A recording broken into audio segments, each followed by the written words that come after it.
करोड़ों लोग बेघर, सैकड़ों जाँ बाक, जख्मी, सैलाबी रेलों से तबाही जारी। शुमाली इलाकों में बड़े बड़े होटल, दरियाए बुर्ज, सड़कें, पुल बह गए। बारिशों, सैलाब, लाखों बस्तियां उजड़ गई। मुतासरीन की खुले आसमान तले जिंदगी और मौत की जंग जारी।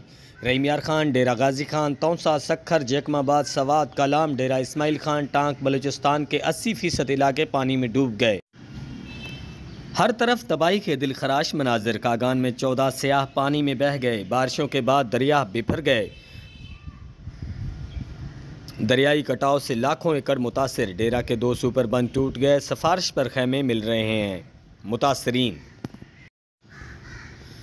बस्ती पवाड़, चाचरा शरीफ के मकाम से लेकर मौजा रसूलपुर से बंगला दिलकुशा तक 50 के करीब बस्तियां पानी में डूब चुकी हैं।